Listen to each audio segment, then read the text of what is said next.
પાટણ જિલ્લાના સાંતલપુર તાલુકાના આ એક દલિત સમાજના વ્યક્તિને હમણાં જ મેસેજ મળ્યા છે.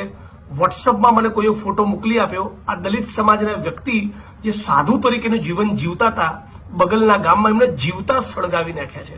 હાલ જ એસપી પાટણ સાથે મારી વાત થઈ. એમણે આ ન્યૂઝને કન્ફર્મ કર્યા છે. કારણ શું છે એ તપાસનો વિષય છે એવું એમણે મને કહ્યું. પણ મૂળ હરજીભાઈ દેવાભાઈ સોલંકી, મૂળ ગામ એમનું પીપરાડા અને વહુવા ગામની બાજુમાં જાખોતરા ગામમાં આ ઘટના બની છે. વહુવા ગામમાં તેઓ સાધુ તરીકે જીવન જીવતા હતા અને એમનો જે મૃતદેહ મળી આવ્યો છે એમાં મહિલાના કપડાં પહેરાવ્યા હતા, પગમાં ઝાંઝર પહેરાવી છે. એટલે બહુ રહસ્યમય સંજોગોમાં આ દલિત સમાજના 61 વર્ષના વડીલનું ખૂન કરવામાં આવ્યું છે.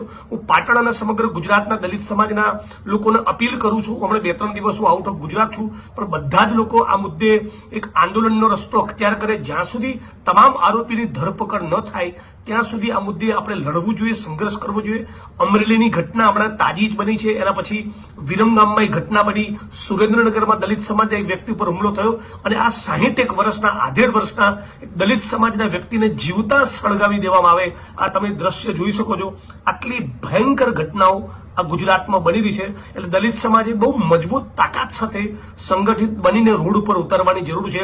આ ભારતીય જનતા પાર્ટીના શાસનમાં દલિતોનું અપમાન કરવું, દલિતોનો સામાયિક બહિષ્કાર કરવો, એમને પોલીસ રક્ષણમાં જીવવું પડે, ભયમાં જીવવું પડે, એમના મર્ડર થઈ જાય અને જીવતા સળગાવી નાખવા સુધીની ઘટના બને, એક માણસને જીવતો ભૂંજી દેવામાં આવે, આ કેટલી ભયંકર ઘટના છે. અને પછી આ ઘટના પર ઢાંક પીછોડો કરવા માટે મહિલાના કપડાં પહેરાવી, એમના પગમાં ઝાંઝર પહેરાવીને આ લાશને રઝળતી મૂકી.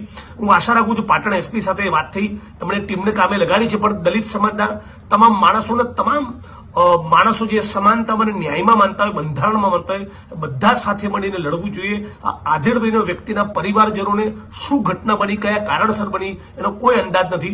હમણાં જ મારી પર એક અજાણ્યા નંબર પરથી ફોન આવ્યો. એમણે મને ઘટનાની વાત કરી અને હાલ પાટણ એસપી સાથે વાત કરી છે. પણ ગુજરાત દલિતો માટે દિન પ્રતિદિન કેટલું ભયંકર રીતે અસુરક્ષિત બની રહ્યું છે એનો એક વરવો દાખલો છે.